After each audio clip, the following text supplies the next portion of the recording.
سگی که طعمه او استخوان است.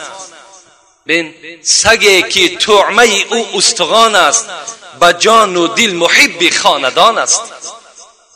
یک سگی که ای بنده خدا تو بلایمی گوشت تو میخوری، لذیذترین موضع های همون استخوان تو میخوری، یک استخوان سگ میخورد، به جان و دل محب خاندان است. خاندانش دوست میداره، صاحبش دوست میداره.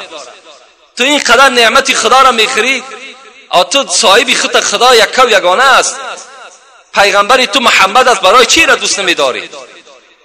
سگی که طعمه او استخوان است، به جان و دل محب خاندان است.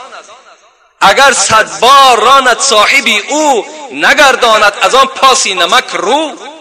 100 بار از خانه پیشش میکنی نمیرود. زند گر ضرب گردد با ادبتر، که بوسد دست و در پایش نهد سر. میزنی سگه با یک استخوانی که در پیشش میپرتویم، میزنیمش، لطو کوبش میکنیم، باز چکار میکند؟ خودش حلقه میزنه در پیش صاحبش، پای صاحبش بوسه میکند. اینا سگ، اگرچه موضوع سگ نیست، این در جای سگ شما آدم تصور کنید. نیاید در خیالش باب دیگر. باب گفته دروازه رو میگن، حضرت همین قدر میزنن، همین قدر همین سگ از در بیرون میکنن، نیاید در خیالش باب دیگر.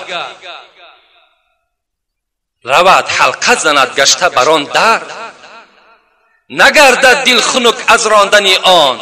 روان است از پسی او کرده افغان. چرا تو قدر نعمت ها ندانی، به قدر استخوان سگ ندانی؟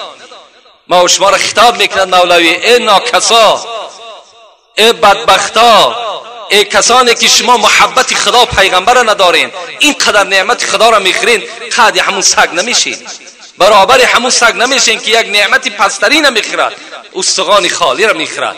این قدر خاندانش دوست میدارد، صاحبش این قدر دوست میدارد، با زدن و با کفتن صاحبش ملال نمیشود. نیاید در خیالش باب دیگر، در خیالش هیچ باب دیگر نمیآید. امروز ما و شما گرسنه ماندیم، در حال دینهای دیگر را سراغ کردید.